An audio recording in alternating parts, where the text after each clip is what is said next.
Yo, yo, yo, welcome back to the Anomalies of History, Part 9. So far, it's been an absolute roller coaster. We're halfway through this epic adventure, and I cannot wait to share what I have in store next. This title is called The Lizard of Oz, and it's all about a gentleman that I've been obsessed with for a very long time. That gentleman's name is Nikola Tesla. So, born in 1856, he became an engineer, a futurist, and an inventor, and he is known for his contributions to the design of the modern alternating current AC electricity supply system. He was born and raised in the Austrian Empire, and he first studied engineering and physics in the 1970s without receiving a degree, not indoctrinated. He then gained practical experience working in telephony and worked for Edison in the new electric power industry. In 1884, he worked for a short time at the Edison Machine Works in New York City before he struck out on his own. With the help of partners to finance and market his ideas, Tesla set up laboratories and companies in New York to develop a range of electrical and mechanical devices. His AC induction motor and related polyphase AC patents, licensed by Westinghouse Electric in 1888, earned him a considerable amount of money and became the cornerstone of the polyphase system, which that company eventually marketed. Attempting to develop inventions he could patent and market, Tesla conducted a range of experiments with mechanical oscillators and generators, electrical discharge tubes, and early X-ray imaging. He also built a wirelessly controlled boat, one of the first ever exhibited, and that technology later became torpedo technology on submarines. How do I know that? Because my dad worked on submarines, and my dad used to talk about this guy all the time. And the fact that nobody ever gave credit to Tesla for these weapons, because he never, ever intended to design weapons. It was later stolen from him, and it was turned into bad technology. I just want to show you now a little clip that I found just to get us in the mood about how a genius like Tesla's mind would work and how he designed this wireless control boat, which, by the way, all of us have played with in fairgrounds. So check this out. It's worth mentioning a couple of things from Tesla's early years, especially a little fact about his mother. His mother's name was Duca Mandic, and she had this talent for making homecraft tools and mechanical appliances and the ability to memorize Serbian epic poems with an eidetic memory, which is a photographic memory. And apparently that's where Tesla credited his own photographic memory and creative abilities from his mother's genetics and influence. We mentioned genetics before. All right. Now, Tesla later wrote that he became interested in demonstrations of electricity by his physics professor. Tesla noted that these demonstrations of this mysterious phenomena made him want to know more of this wonderful force. Tesla was also able to perform integral calculus in his head, which prompted his teachers to believe that he was cheating. So therefore, he finished a 4-year term in 3 years, graduating school in 1873, but he never went to university, which I respect. Sadly, though, after graduating high school, Tesla returned to his hometown and contracted cholera. And he was bedridden for 9 months and was near death multiple times. So he seems like he was very fragile. And just remember that as we progress into this story. Worth mentioning here, after he was sick, Tesla did not want to join the military. So he moved to another place. And he was in nature for a while. And there he explored the mountains. And he said that the contact with nature made him recover and feel stronger, both physically and mentally. So he got out of a city and went into nature. And he later said, there's a quote at the bottom, that Mark Twain's works helped him to miraculously recover from his earlier illness. Now, that's super interesting because Mark Twain wrote a book about time traveling called The Connecticut Yankee in King Arthur's Court. It says in the book A Yankee engineer from Connecticut named Hank Morgan receives a severe blow to the head and is somehow transported in time and space to England during the reign of King Arthur. Now, let me show you a clip of Mark Twain in Star Trek. Commander, I have set the photons to fire in staggered rounds, detonating in 10-second intervals. Very well, fire when ready. The sequence will be ready to initiate in 1 minute. Computer, run another diagnostic on the input polarizers. Polarizer circuits are functioning. Well then, that ought to do it.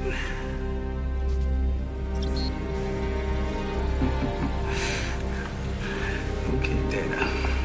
Come on now.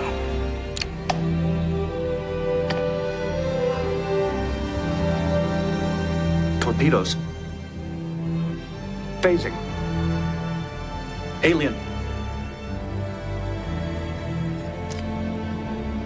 I am processing a binary message entered into my static memory by Captain Picard.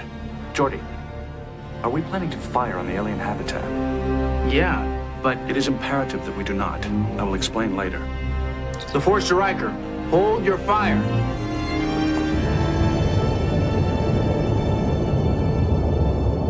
The binary message left by the captain is not entirely clear.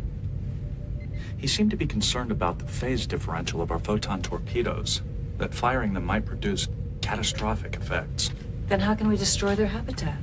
If I am correct, we must modify our weapons so that the force of the explosion is rephased into the alien's time continuum. If we outfit the photons with phase discriminators, we could get the variance we need. How long will it take you? At least a couple of hours. Fine. I'll have time to go get him. Sir? I'm going back to the 19th century to get the captain. Doctor? My analysis of the phasers suggests you'd be able to open the rift, but it won't be stable enough to transport more than one person. You mean if I go back, only one of us could return? That's right. Then I have the perfect solution for you. I'm the one who should return to the 19th century and remain there so your captain can return here. There's a risk. We're not sure how stable the rift will be. There's risk and everything. The point is, it's the right choice. I've got more books to write, and your captain has a job to do here. Geordi, you'll brief him on what he needs to know. Aye, sir. I'm glad I have a chance to thank you. For what, sir? Why, for starting me out on the greatest adventure a man's ever had. Woo! And for helping a bitter old man to open his eyes and see that the future turned out pretty well, after all. Now, during my obsession with studying Tesla and wanting to know everything I could about him, I read every single book I could get my hands on. I watched all these TV shows and movies. I read all the patents. But one of the modern TV shows was a series on History Channel called The Tesla Files. And this is where I came across a guy called Marc, Seifer, who eventually wrote, I think, the best book about Tesla, which I'll get to in a second. And these guys, there was a crew, military and an astrophysicist. They went about to try and show how the old patents could work, actually do physical experiments. And one of those experiments was to prove this theory that Tesla apparently could light light bulbs just by standing next to a Tesla coil, because the electricity could run through the ionosphere and through the ground, creating an alternative current, which is what we call AC, rather than plugging something into the wall, which is called a DC, direct current. So I would like to show you a clip. And one thing, just looking at these two Tesla coils, if you remember in the last chapter, I finished that with a video from Young Frankenstein by Mel Brooks. And in that movie, they actually used the two Tesla coils on set, which I forgot to mention, to bring the monster back to life. So have a look at this video here, which is proof that the AC theory actually does work. Whoa! Yeah, that's a little scary. So we're ready to fire it up, guys. Arming the system. Okay. She's ready. Coming on. Picture a Tesla, and I haven't really got into the whole hand thing yet, but I just want to point out again, it's very important that we look at these pictures with our third eye, with our, open your mind. I see here another V, or the three fingers. Okay. And I'll be elaborating on that a little bit more. Now, for most people, they might be saying that's crazy observation. It isn't. Not when you start going down this rabbit hole and you start seeing it all the time. So I just highlighted that picture there. There's Tesla. He's got three fingers and he's got the V. All right. Now, Tesla went to work for Edison in 1882. Tivadar Puskas got Tesla another job in Paris with the Continental Edison Company. Tesla began working in what was then a brand new industry, installing indoor incandescent lighting citywide in large-scale electric power utility. So before Edison got involved with all of this, most cities were using gas to power lamps. But Edison's idea was to create a utility system where people would pay for electric. This is capitalism. And basically, him and Tesla didn't get on, but Tesla still went and worked for him regardless. It says here, the company had several subdivisions, and Tesla worked at the Société Electrique Edison, the division in the Ivry-sur-Seine suburb of Paris, in charge of installing the lighting system. There he gained a great deal of practical experience in electrical engineering. Management took notice of his advanced knowledge in engineering and physics, and soon had him designing and building improved versions of generating dynamos and motors. They also sent him on to troubleshoot engineering problems at other Edison utilities being built around France and in Germany. I just want to point out, when Edison was at school, he actually had a fight with one of his teachers that was showing him how a dynamo would work. Now, a dynamo spins around on a wheel like what we used to have as kids on the back of your bicycle.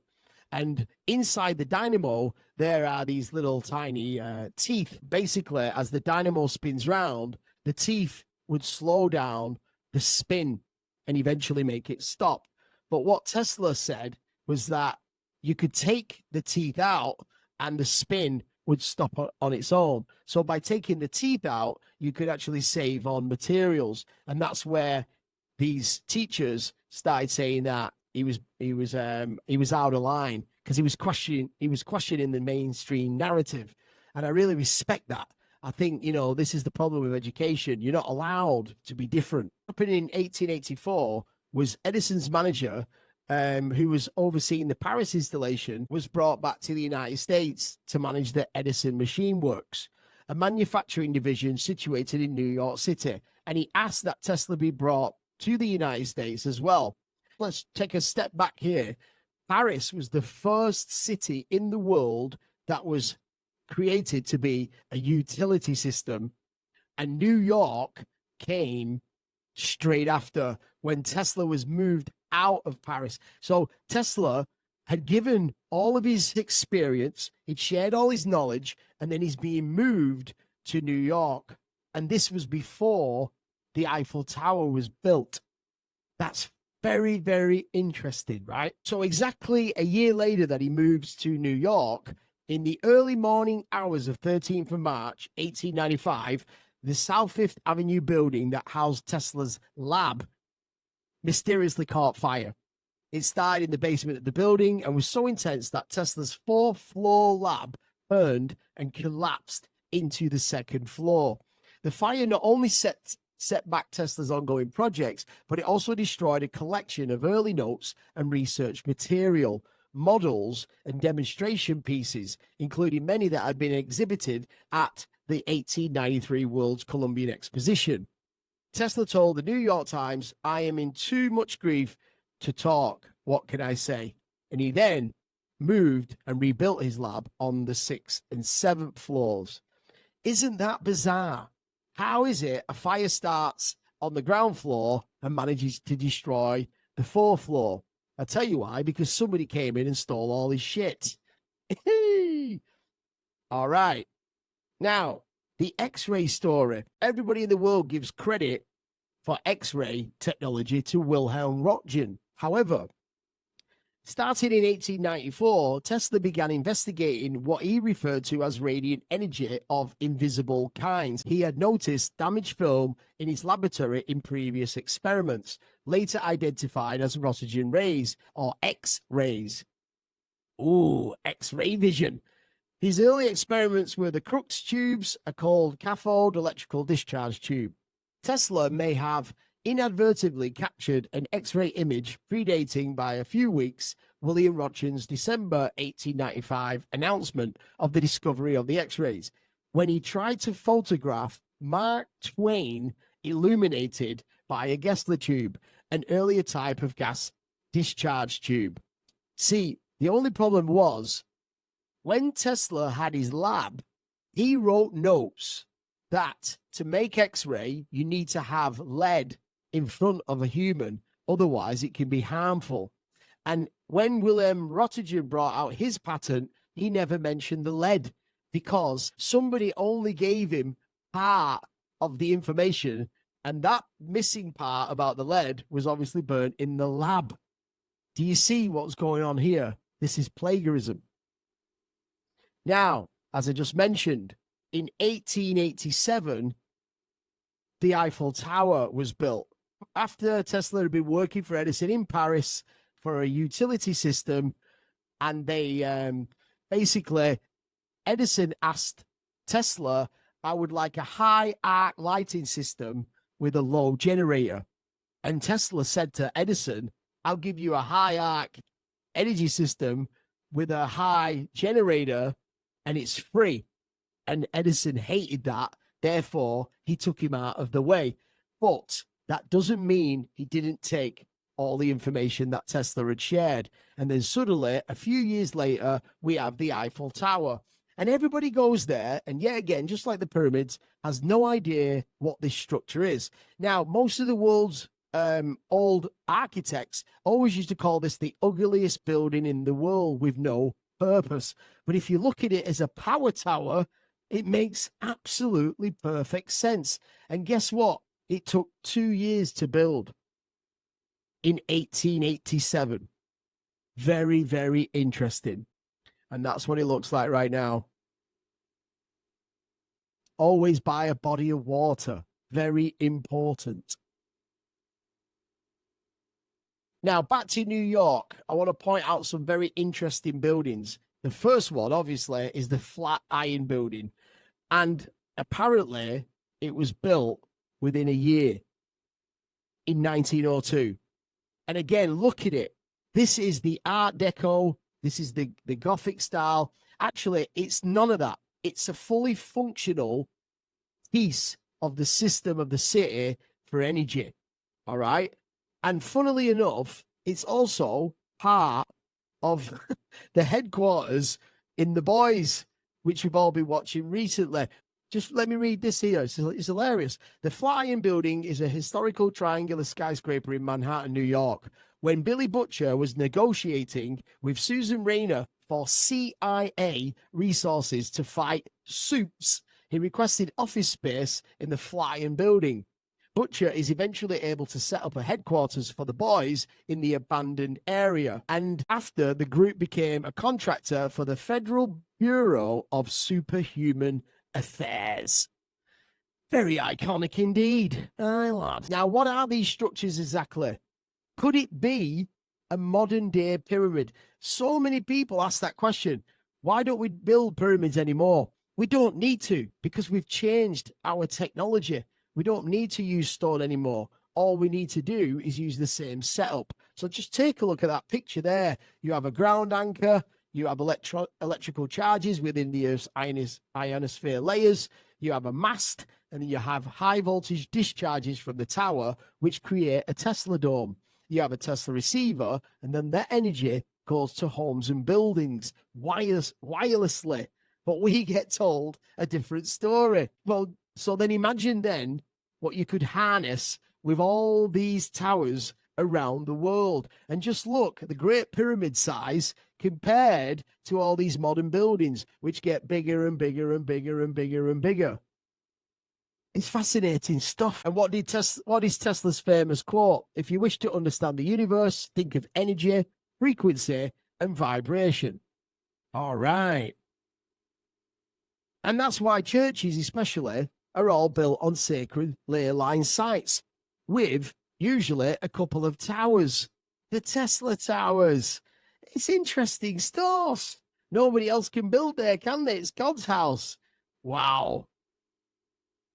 Now, recently, I had a guest on my podcast, Dr. Narco Longo. I'll be getting into him in a later chapter. And he was featured in this new documentary called Old World Order. Stu Peters presents, and epic editing and directing by Sean Hibbler, who's done some really good work. I'd like to show you the trailer. If you're interested more about how these temples and structures work, you've got to go check that out. It's available on Rumble. It's amazing.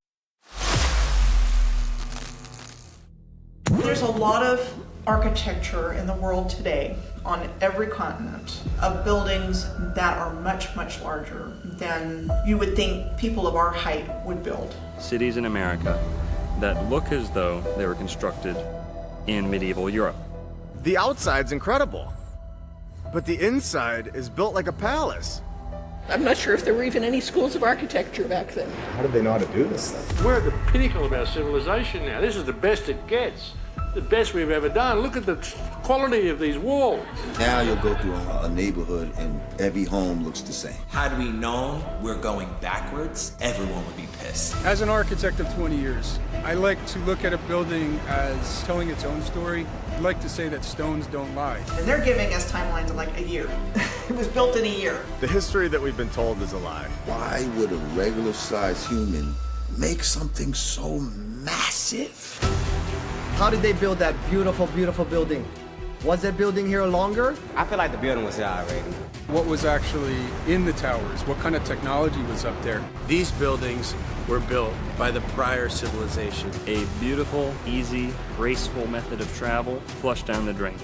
Nope, no more airships. And they have to lie to us about it. They had to write the storybooks. We learned about one fire, the Chicago Great Fire. There were fires in every major city. Burned to the ground. It's impossible for any stone building to be burning down. What's being kept from us is huge. What a world it must have been. So there's literally been a cover-up of history more than one way. Oh, the humanity. So what happened next was, after Tesla left the Edison and Westinghouse, Tesla made the rounds in New York trying to find investors for what he thought would be a viable system of wireless transmission, wining and dining them at the Waldorf Astoria's Palm Garden, the hotel where he was living at the time, especially the Players Club and Delmonico's, which was one of the first ever fine dining restaurants in the world. In March 1901, he obtained $150,000 from J.P. Morgan in return for 51% share of any generated wireless patents, and began planning the Wardenclyffe Tower facility to be built in Shoreham, New York, which is on Long Island. You can actually, it's almost a straight line down to where the two towers are. So by July 1901, Tesla had expanded his plans to build a more powerful transmitter to leap ahead of Marconi's radio-based system, which Tesla thought was a copy of his own. Of course it was, because somebody stole all his shit from the lab. He approached Morgan to ask for more money to build the larger system, but Morgan refused to supply any further funds. In December 1901, Marconi successfully transmitted the letter S from England to Newfoundland, defeating Tesla in the race to be the first to complete such a transmission. So you see, funding, backing, these corporate capitalists, these masons, they control everything. No matter how smart you are, you're fucked. And that's exactly what happened to Tesla. Tesla tried to get Morgan to back an even larger plan to transmit messages and power by controlling vibrations throughout the globe. Over the next 5 years, Tesla wrote more than 50 letters to Morgan, pleading for and demanding additional funding to complete the construction of Wardenclyffe. Tesla continued the project for another 9 months into 1902. The tower was erected to its full height of 187 feet. And in June 1902, Tesla moved his lab operations from Houston Street to Wardenclyffe. Investors on Wall Street were putting their money into Marconi's system, and some in the press began turning against Tesla's project, claiming it was a hoax. The project came to a halt in 1905, and in 1906, the financial problems and other events may have led to what Tesla biographer Marc J. Seifer suspects was a nervous breakdown on Tesla's part.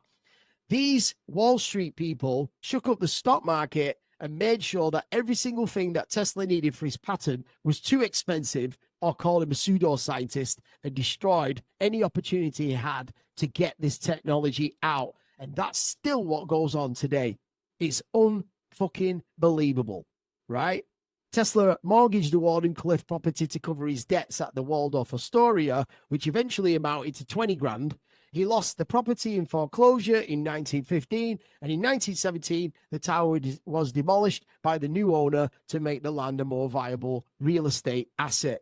Now, I haven't mentioned a quote in here, but I did read in a book that some people went into Wardenclyffe and they said it was almost like the staff had left, gone home, and nobody had been in for 10 years. It literally just looked abandoned. Now, why is that? Why didn't anybody go in and clean it up? Because it was just shut down and somebody took over the land, right? And guess who owns that land now? Elon Musk. You better believe it.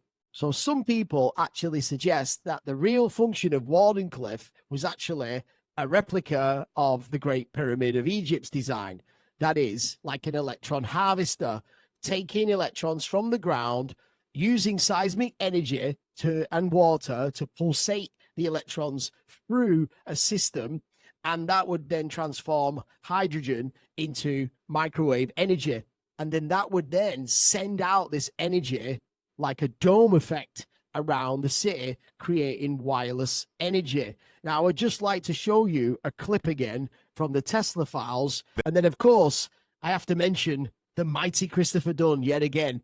Chris wrote 2 great books in the past. And then, after all that research I'd done about Tesla, I just couldn't believe that this was on the front cover of his new book, The Geezer, The Tesla Connection. So what did I do? I sent Chris an email. Will you please come on my podcast? Help me to try and figure some of this stuff out. And he agreed after just being on Joe Rogan's show and having millions and millions of viewers. This is a real gem of a guest. And I'd like to show you a clip about how Chris describes where the energy goes after it comes out of the pyramid. Here we go. How does the power come out? How does it get out of the pyramid into the casing or whatever? And then what happens next? Yeah, that's a question I'm often asked, and and a lot of people will say, well, we don't find any evidence of toaster ovens out in the desert, and so if we don't find any evidence of electrical devices that would use the energy, where would it go? What would it be used for? So there are two parts to that. There is generally the electrons that will flow through the Earth from the lithosphere into the pyramid would not only be kind of squeezed and concentrated around the King's Chamber, which there was a paper written by some Russian researchers that indicated that the pyramid would act as some kind of lens to focus electromagnetic energy. But there's also electromagnetic energy that would flow directly through the Great Pyramid and to the outside. And so, there has been observations in the past that were of electrical activity. I think it was Wilhelm Siemens who fashioned a Leyden jar, and when he was climbing the Great Pyramid, and he got charged with electricity that he used to shock his guide. That's just anecdotal. Is it just one of the urban legends of pyramids? I don't know. But it's an interesting story, right? Basically, you're talking about a mountain of stone and electrons flowing through from the Earth. So I had proposed that they use like a Tesla dome around the Great Pyramid, and that it could be used to radiate out, as Tesla had proposed with Wardenclyffe Tower, and then the other part might be that maybe it was a closed dome, and there was some other means of channeling or feeding that energy. But as much as I love Chris is the godfather of everything to do with the pyramids, in my opinion. I then discovered Jeffrey Drum on the Danny Jones podcast, and this gentleman has absolutely blown all of my theories, all of my ideas completely out of the water. He's got an amazing YouTube channel. I've been talking to him on Facebook. I'm hoping to get him on my podcast soon. He's the man of the moment, and his last episode is called Pyramid Terraforming, and I'm just going to show you the whole thing because it's just amazing.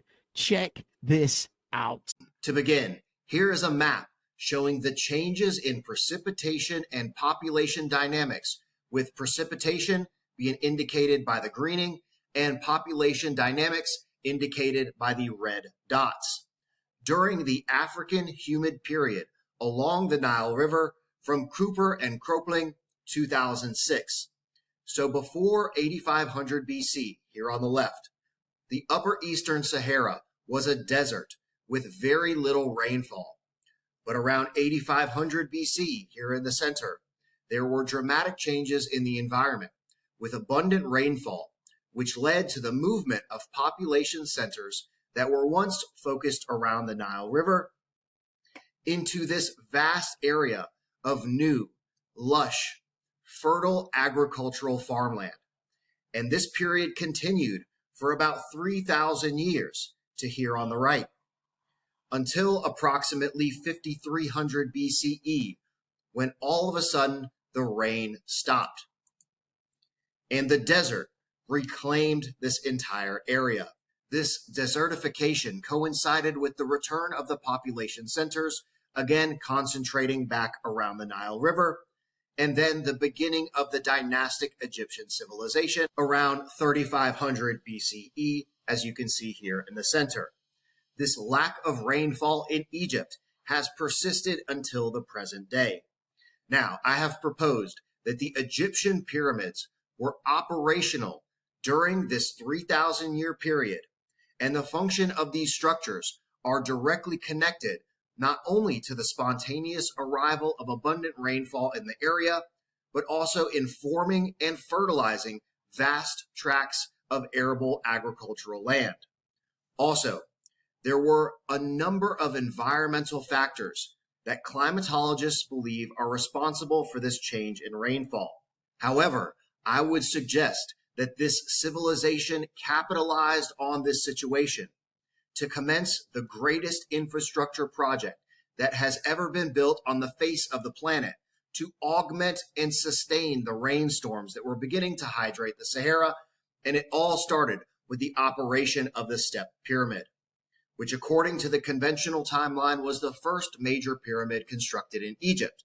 However, my extensive on-site experience and hypothesis about the overall scope of these structures leads me to believe that all of the pyramids and temples along the west bank of the Nile River are part of one original plan, an immense chemical manufacturing, mining, and cumulonimbus cloud generating infrastructure project that spanned the entire length of Egypt, from Abu Simbel in the south to the pyramids of Dashur and Giza in the north.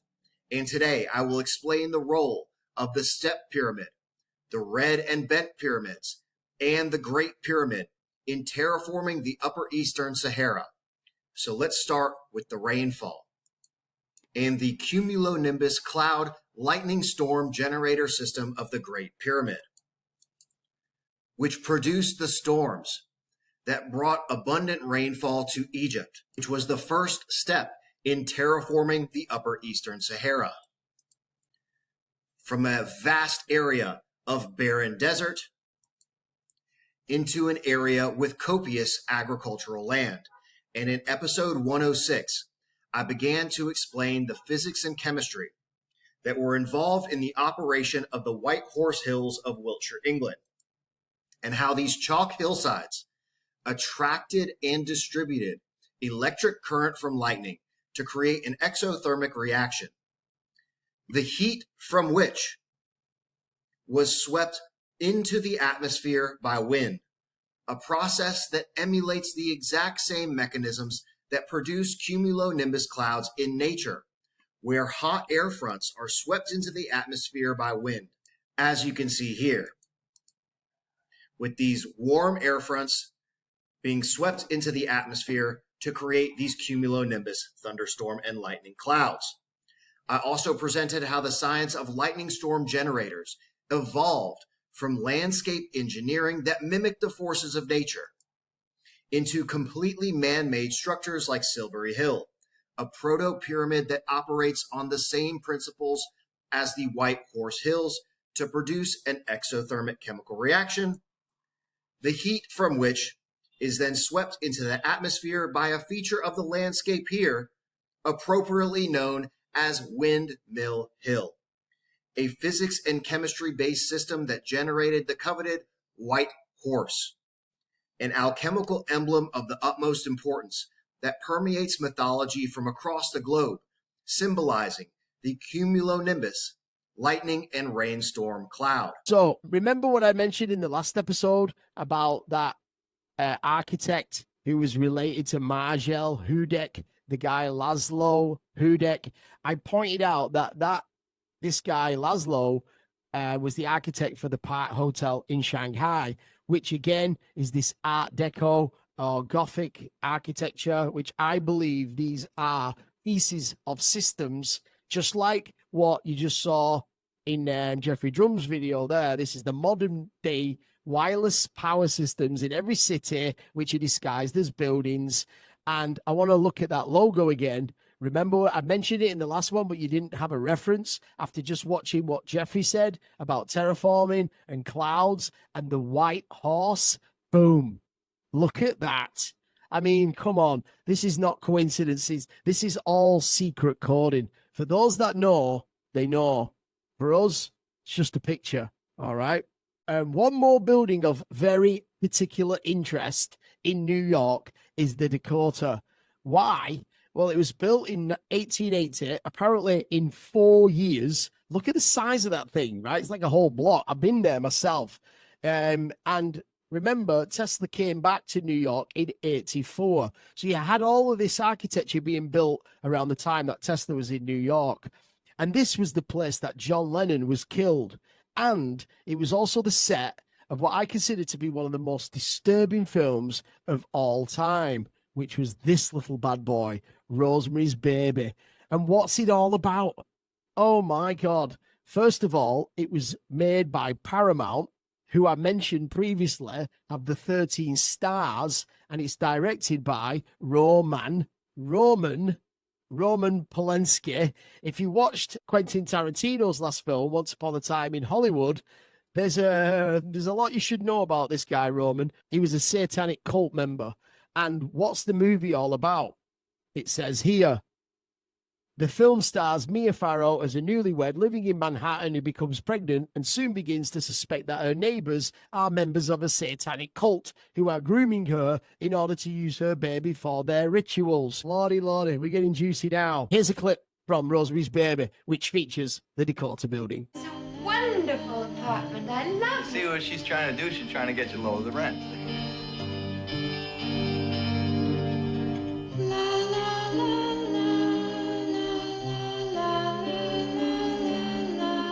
Are you aware that the Bramford had rather an unpleasant reputation around the turn of the century? It's where the Trench sisters cooked and ate several young children, including a niece. Let's have a baby, all right?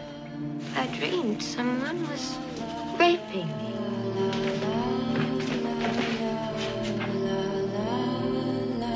Dr. Hill, there's a plot. I know that sounds crazy. You're probably thinking, oh my God, this poor girl is really flipped.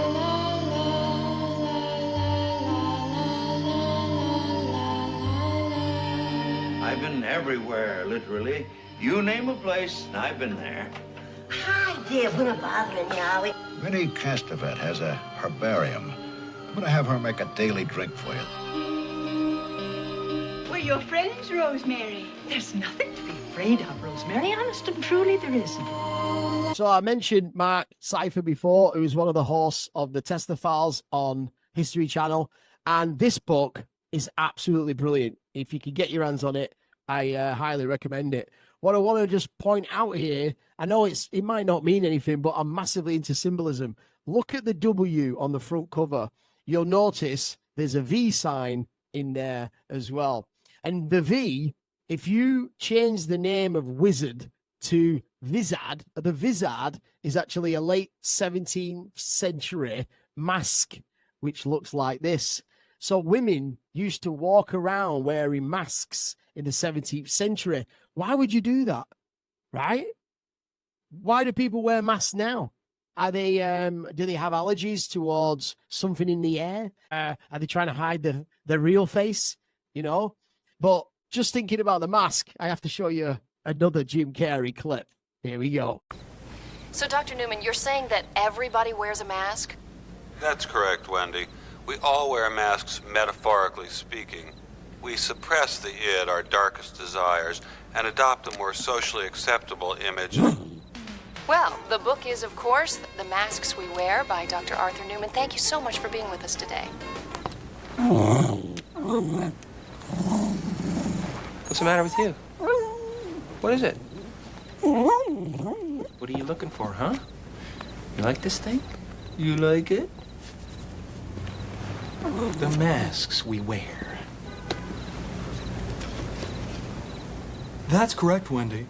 We all wear masks, metaphorically speaking.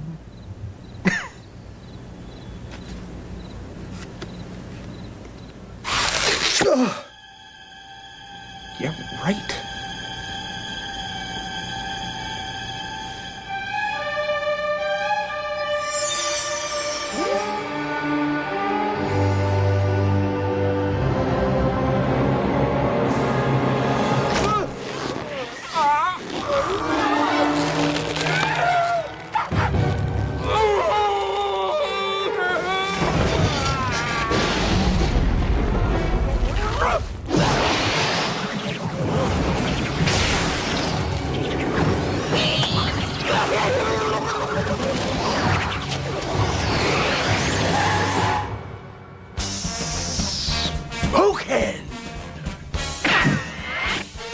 It's party time!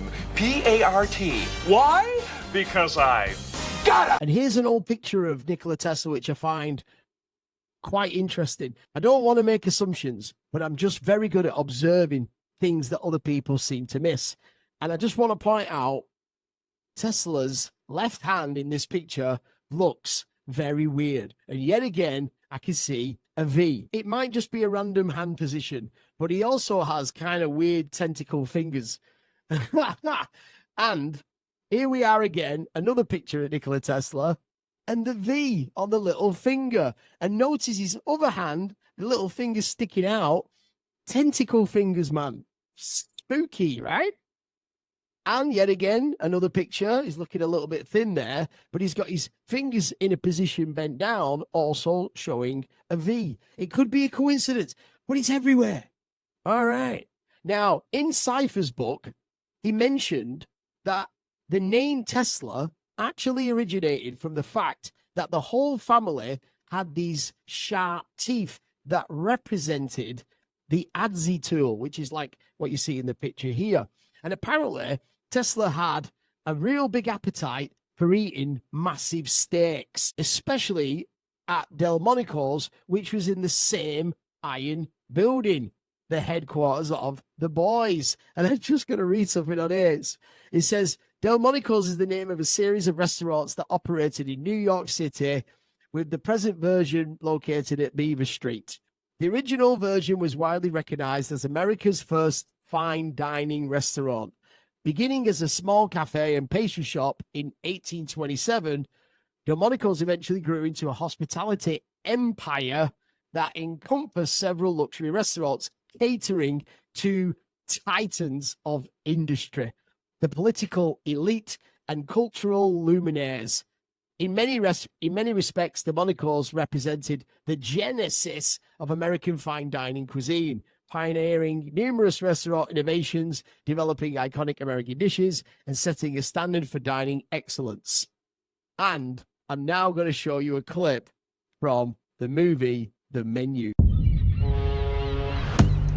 Is that going to fit everyone? Yeah, easily. 12 customers total. How do they turn a profit? $12.50 a head, that's how. What are we eating, a Rolex? It's one of his classics. You have to try the mouthfeel of the mignonette. Please don't say mouthful. Tonight will be madness. Welcome. We'll endeavor to make your evening as pleasant as possible.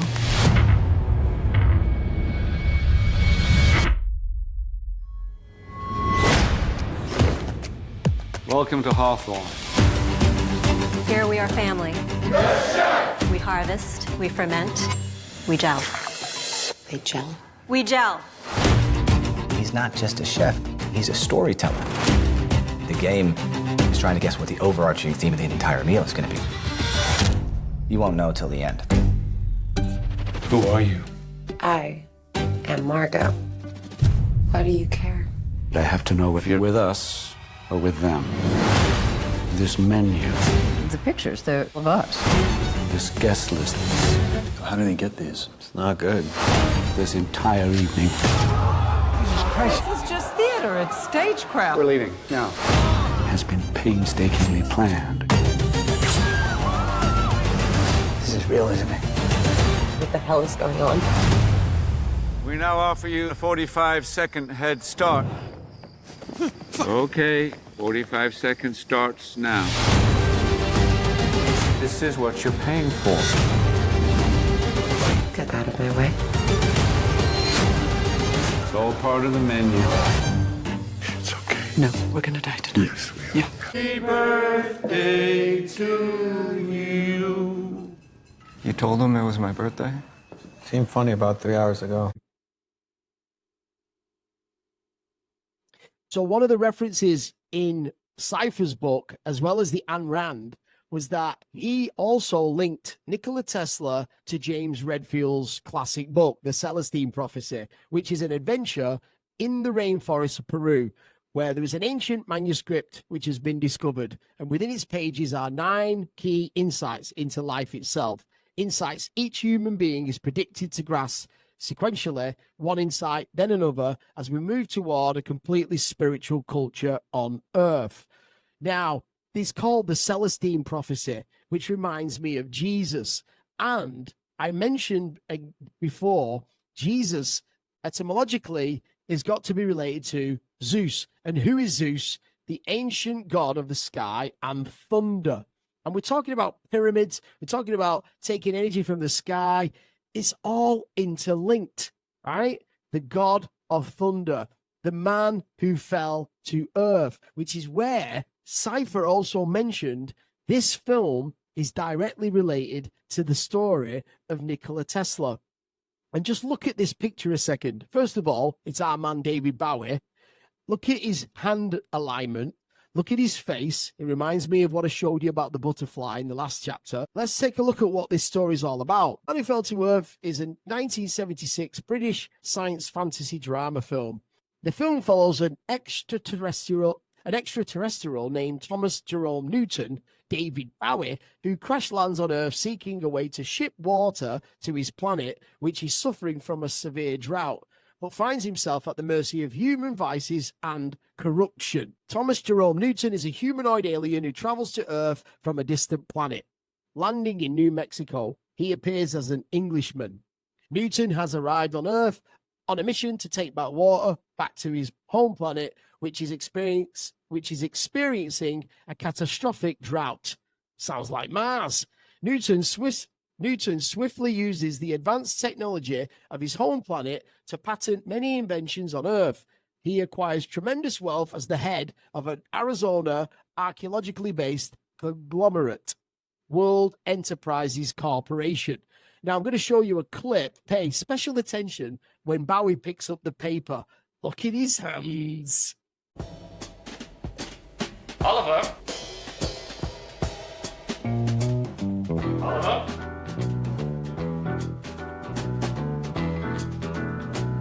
Oliver? Mr. Newton is here. I'm Oliver Farnsworth.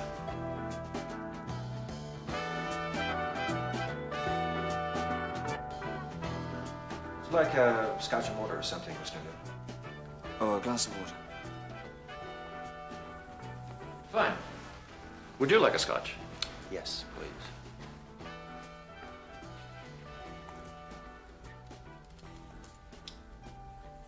Are you all right?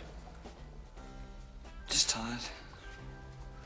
I'm sorry I didn't have time to see you at my office today. Mr. Newton, I had hardly even 10 minutes. Excuse me.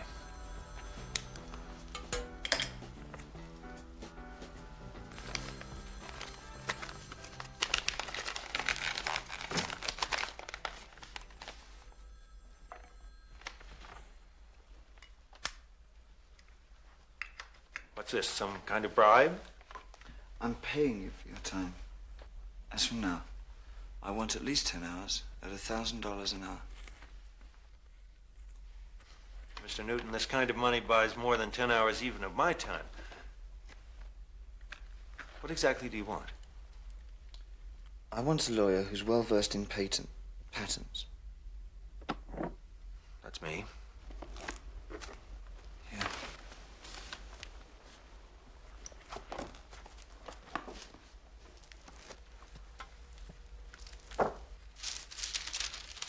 Electronics.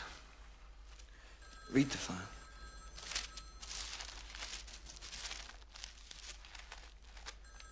May I keep it overnight? I'm sorry, I can't leave it with you. It's not that I don't trust you.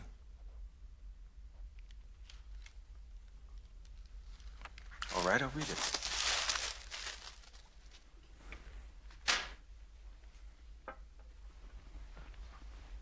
If you want to put a record on, Mr. Newton, music doesn't disturb me. Oh, no, thank you. If there's anything you want, just ask.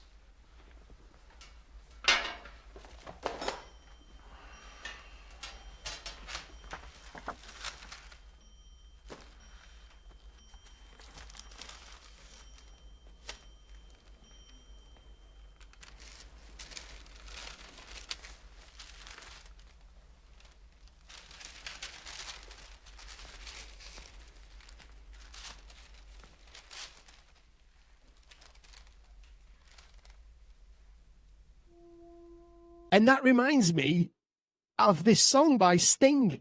And what animal stings you? Englishman in New York. What does he say here? Oh, I'm an alien. I'm a legal alien. I'm an Englishman in New York. Tell you, I don't script this. I just observe, man. It's crazy, right? So now all this talk about this idea of wireless technology, I stumbled across this company called the Peerless Motor Company, which was established in 1900s. The reason I stumbled across this is that if you just look on the right side there, there's a picture of a car. These guys were making cars in 1900, and they eventually went on to create Peerless armored cars in World War One. So they definitely had advanced technology. They were using like V8 engines. They were well ahead of their time. And they were using armored material, like hard metal that nobody else knew about. So big deal, right? But I just went and started looking at these old Peerless motor car posters. And this one really caught my attention. I mean, look at it. You've got a tower with a beam of light straight on the car. For me, that is wireless electricity. Now, skeptics are going to say, nah, they're just trying to light up a car. Why would you do it from the top of a tower? It doesn't make any sense, right? And then here's another picture, and you've got a tower in the background. You've got a car, right? You see what I'm trying to show you here? It's obvious. There's hundreds, but there's another one with two towers in the background, and it's that Gothic style architecture. These guys, man, have had this technology all along and they've been fooling us. So then I came across this amazing film. And the sad reality of the world right now is they keep bringing out new movies. The last movie about Tesla was absolute garbage. And they do that to mess up the algorithms on the internet. So if you're trying to search for a movie about Tesla, who's going to watch the old version? Those are the ones you need to watch. If you really want to find the secrets and the realities, stop watching all this new shit. This is what they do time and time again. They're erasing history. They're remaking all the old real movies into absolute trash. And there's nowhere we have a sense of reality anymore. Now, this film had Orson Welles in it, playing J.P. Morgan, which is a freaking big deal, man. Orson Welles could come into this story in multiple ways, but I haven't got time to cover it. But here's a little clip just to back up that Peerless stuff that I just mentioned. Check this out. There was one promise with all the damn visions and lightning flashes of yours, one hard promise I thought I could count on. I was going to be able to send messages to distant places without any wires. And now, sure enough, the thing's been invented, but not by you, Tesla, no. By some Italian here. Marconi. Whatever. Well, he's made some kind of box. He's talking to England with it, and I've got to buy patents from him. What if he did steal it from you? You're not the only one with ideas, you know. There's a Jew over in Germany. Einstein. The whole scientific world is talking about that new theory of his. And in Paris? What's that about Paris? They have split the atom. Whatever that means. It could mean a whole new source of energy.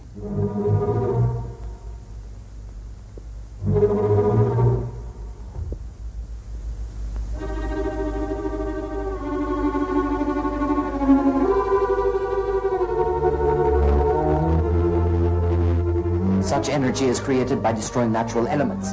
That is a serious crime against nature, and one day it's going to bring on catastrophe. The world is at a crossroads right now, and if we pass up this chance, we shall be held responsible by future generations.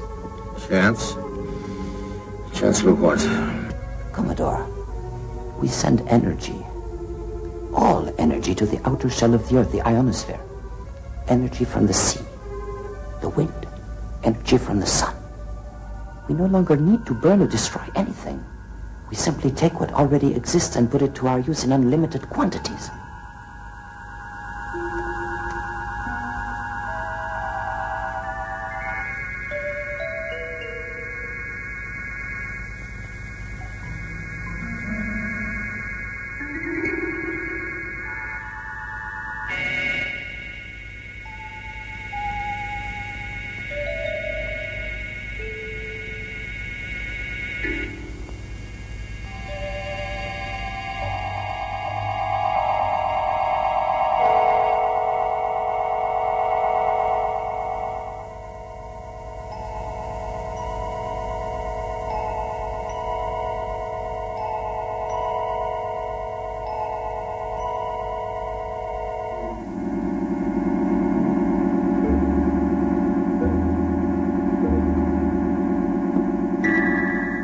You want me to believe all this is possible? But I have proved it already. Everything is in that file. All we have to do is apply it. Adams. Yes, Commodore. You've seen all this? Yes, Commodore. One single source of energy. That's what this means. Right, Tesla? Yes, that is right. And anyone can draw on it, anyone in the world. The Earth's outer shell, remember, goes around the whole planet. Yes. Power will belong to everyone. Like the air we breathe. There's some financial details we ought to go over. Tesla, I won't keep you any longer. I know how anxious you are to get back to your work. We'll send this stuff on to you. Oh, I forgot you. Never shake hands.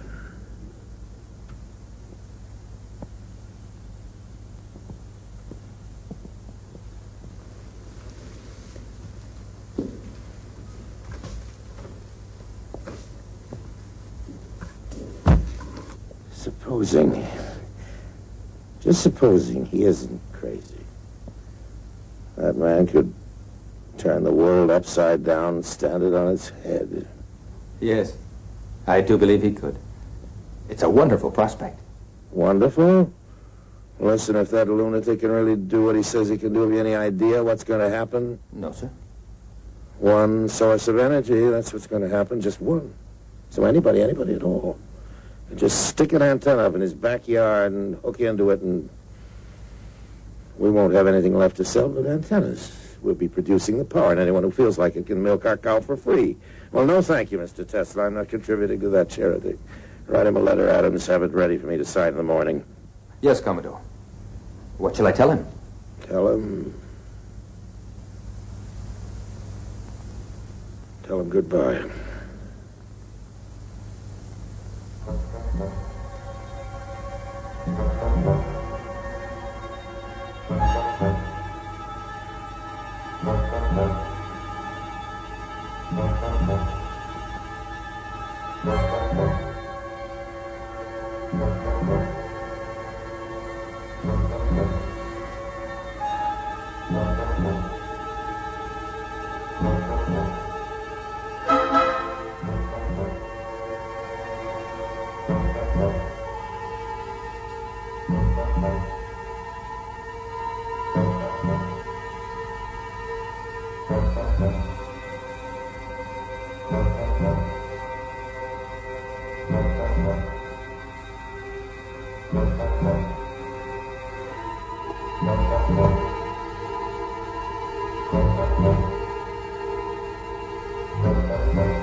After all these years, he still refuses to answer. I showed him what the world could be.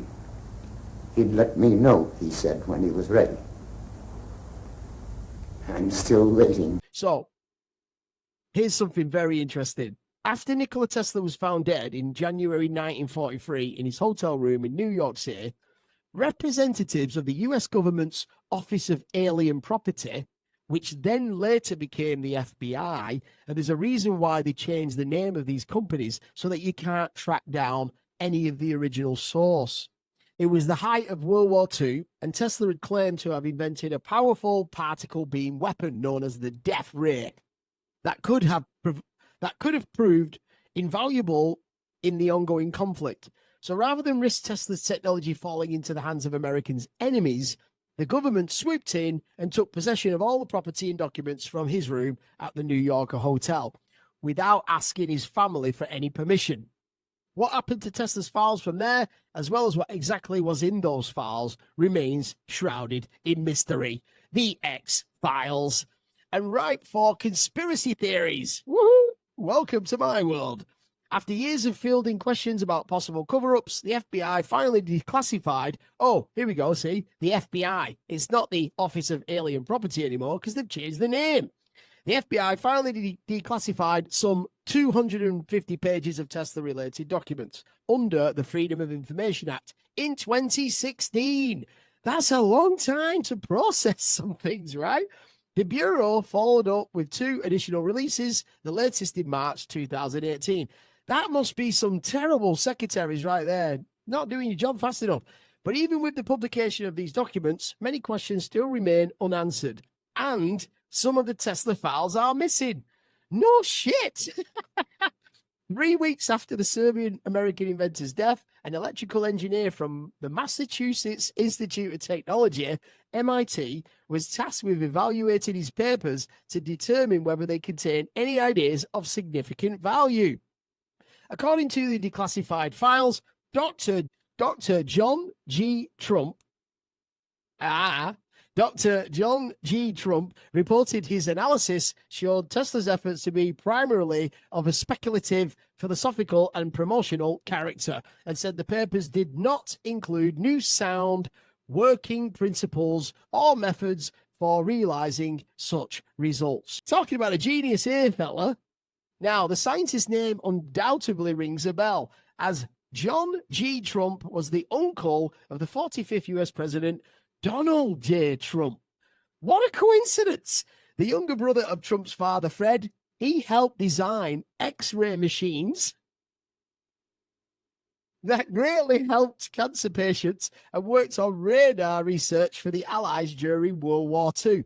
I tell you what he did. He inverted X-ray machines to show people they had cancer in hospitals when they didn't, and then they get given medicine that gives them cancer. That's what that guy did, all right?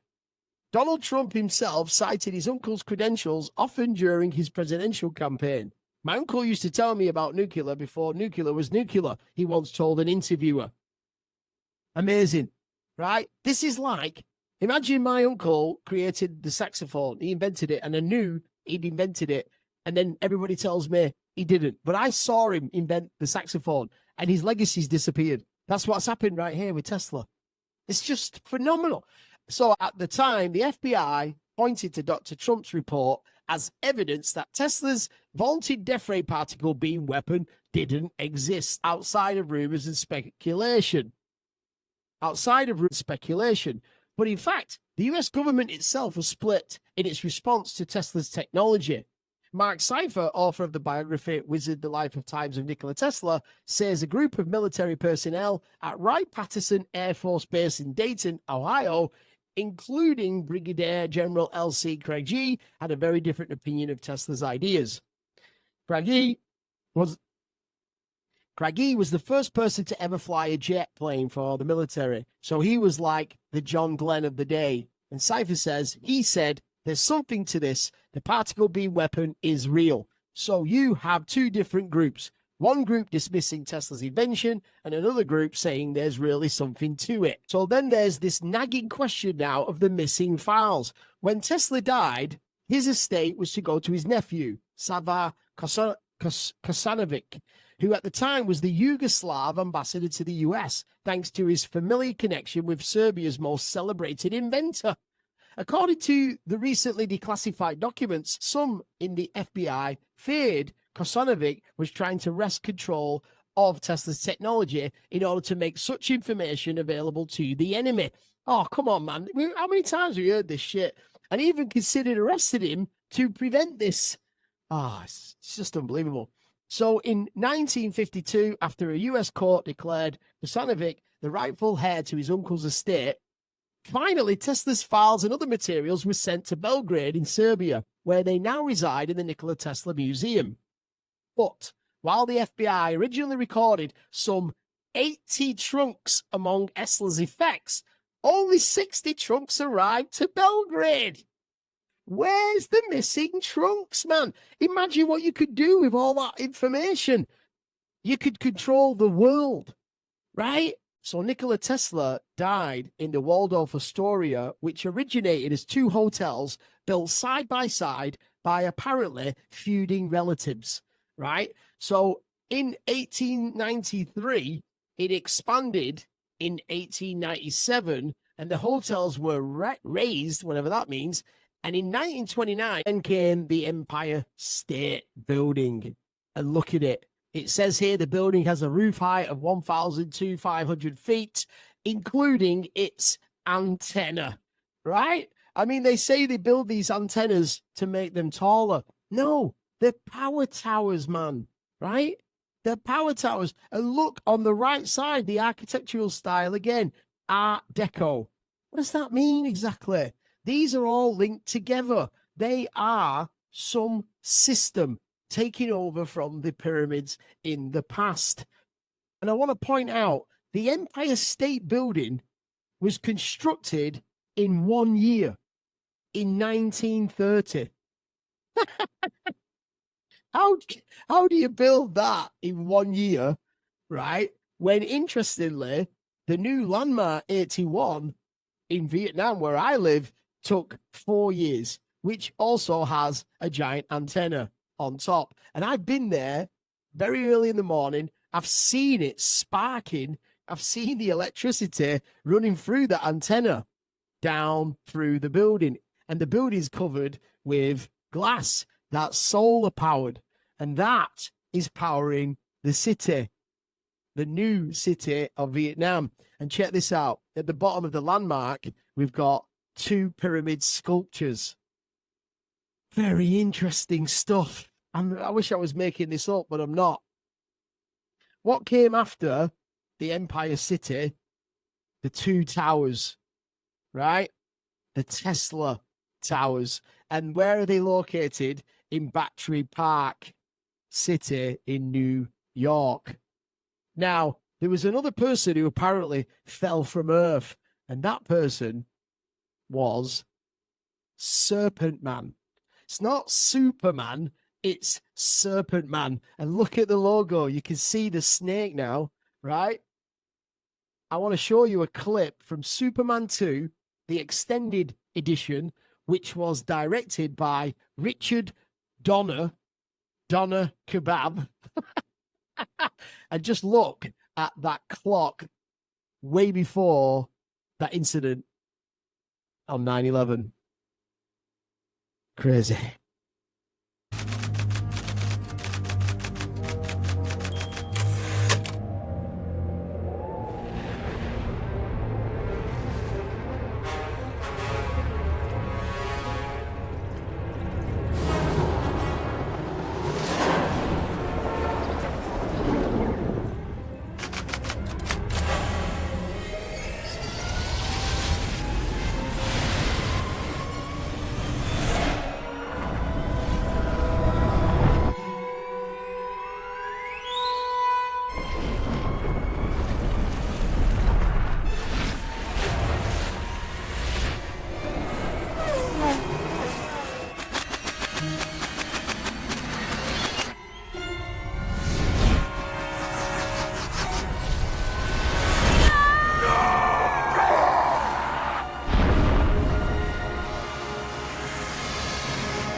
Morning, Lois.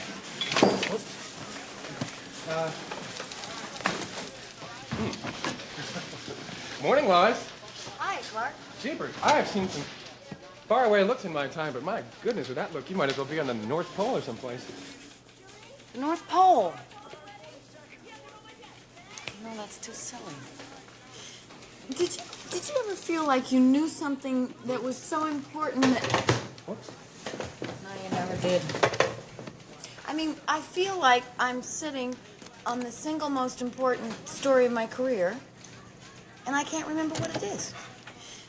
Well, knowing you, it must have been about Superman. Maybe how he saved the city, or saved the world, or saved the universe. Clark, listen, jealousy's really counterproductive. Now, there's some things that you can do, too. Oh, yeah? Really? Like what? Get us a pizza. Pizza. Now? Yeah, I'm hungry. Oh, no, actually, Lois, I don't think Mr. White would like it. I'll pay for half of it, all right? I'm going.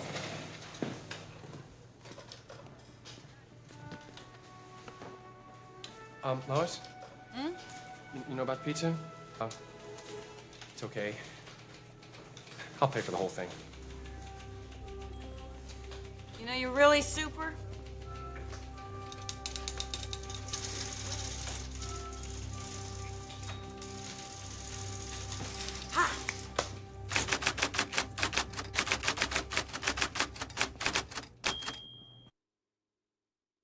And what came next? The Trump Tower.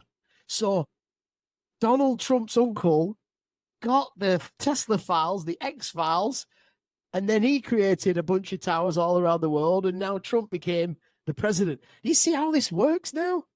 Right? And the architectural style is modernism. Right, okay, so it's modern technology. So now Tesla's dead, they can use all this technology. So what we're doing here is it's like a battle. It's like Monopoly. Who's got the biggest, the biggest tower? Who's got more energy, more real estate? Whoever's got a bigger tower can extract more energy from the ground, therefore can distribute more energy and make more money on a utility system. It's unbelievable. It's just unbelievable. What comes next? A brilliant show on Hulu, The Looming Tower, which really shows you how slow the CIA and the FBI were at communicating. They could have stopped this, but of course they didn't want to stop it.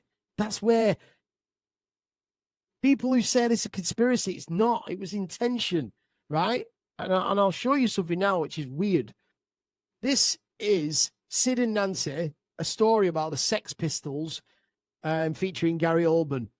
And there's a clip at the end.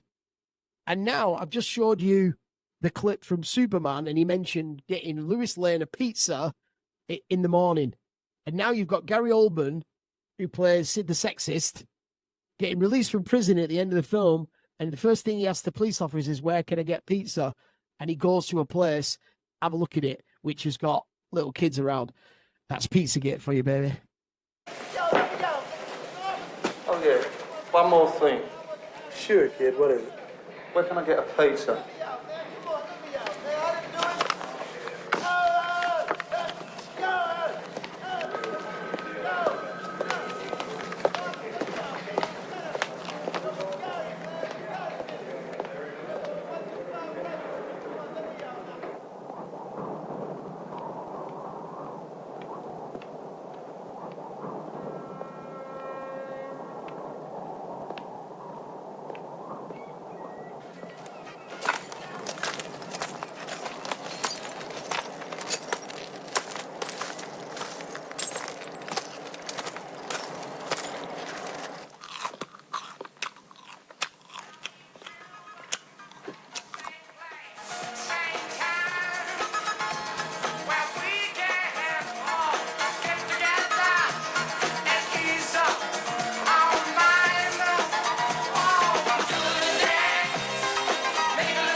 I'm not dancing with no little kid. Why don't you stop being stuck up? Yeah, man, come on, stop being so stuck up.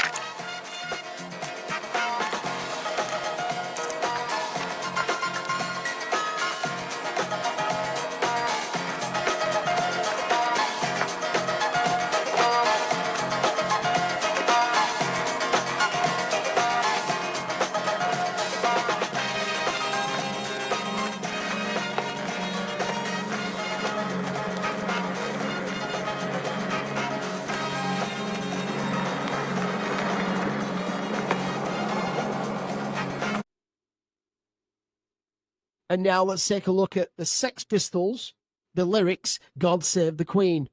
God save the Queen, the fascist regime. They made you a moron, a potential H-bomb. God save the Queen, she's not a human being. She's not a human being, and there's no future in England's dreaming. I'm not going to read it all, but look at that line. God save the Queen, she's not a human being. Hello, hello, hello. And, of course, Gary Oldman. He's an old man. An old man. A very old man. And he played Dracula in Bram Stoker's Dracula. So, I'm going to show you a little clip from this as well, which shows you the order that runs the world.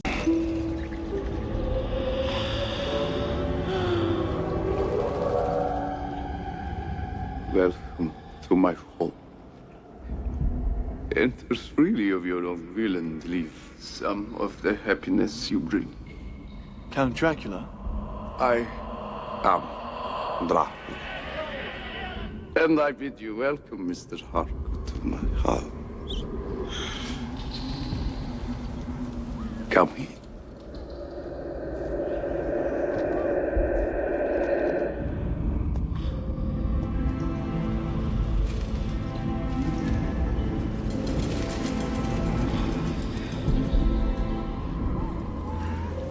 You will, I trust, excuse me that I do not join you.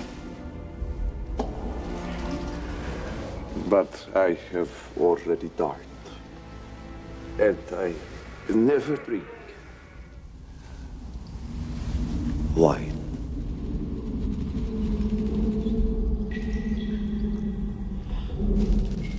An ancestor?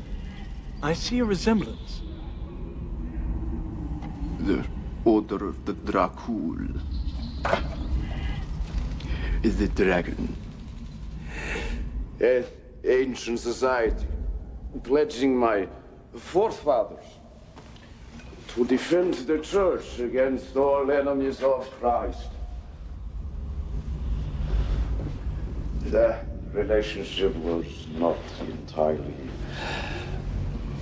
successful. Oh, yes. It is no laughing matter. We, Draculas, have a right to be proud. What devil or witch was ever so great as a killer whose blood flows in these veins? And last but not least, what replaced the two towers, very conveniently, the One World Trade Center. And I'm just going to finish up with a video for all you naysayers that still believe in that crappy story. Get a grip. I'll see you in part 10. Let's have it watch. At this point, we can summarize the evidence for a gravitational collapse and compare it with the one for controlled demolitions. The official explanation for the initial collapse, or sagging trusses theory, is fundamentally flawed for at least 3 reasons. There is no evidence that the fireproofing was widely dislodged from the steel trusses, no evidence for temperatures high enough to seriously weaken the steel, and no valid explanation on how the trusses could have pulled and broken the external structure on their own. At the same time, the initial collapse is fully compatible with a controlled demolition. The official explanation for the total collapse of the Twin Towers does not exist, nor was a scientific calculation ever attempted by NIST, as they have repeatedly acknowledged. At the same time, the full collapse of the buildings is fully compatible with a controlled demolition. The vertical acceleration of the upper sections to near free-fall speed makes it impossible to explain the collapses by gravitation only, without violating at least 2 fundamental laws of physics. At the same time, the near free-fall acceleration achieved by the collapsing towers is fully compatible with a controlled demolition. The amount of witnesses who reported powerful explosions and the ensuing devastation in the Twin Towers is overwhelming. Such explosions cannot be explained by jet fuel alone, while they are fully compatible with a controlled demolition. The squibs observed 30 and 40 floors below the level of collapse cannot be explained by the air pressure in a gravitational collapse. At the same time, squibs are the typical signature of controlled demolitions. Not all the diagonal cuts and V-cuts observed on the columns at ground zero can be explained by the removal operations. At the same time, these kind of cuts are another typical signature of controlled demolitions. The large area of debris around the towers, with the lateral ejection of elements weighing several tons, cannot be explained by a gravitational collapse. At the same time, these ejections are fully compatible with the use of powerful explosives. The long-lasting fires, the extreme temperatures under the rubble, the incandescent beams extracted during the cleanup, the high degree of deformation of massive steel beams, the molten steel and molten concrete observed and found at ground zero cannot be explained by jet fuel alone, nor by regular office fires. Highly effective destructive devices capable of developing extremely high temperatures must have been used as part of a controlled demolition. The almost complete pulverization of the contents of both towers, from the concrete floors to the office furnishings to the actual vaporization of victims' bodies, cannot be explained by a simple gravitational collapse. At the same time, these results are fully compatible with the presence of powerful explosives, such as those used in controlled demolitions. Unless a comprehensive, scientifically sound explanation for all the phenomena observed is presented, the only conclusion available is that the Twin Towers were brought down by some form of controlled demolition.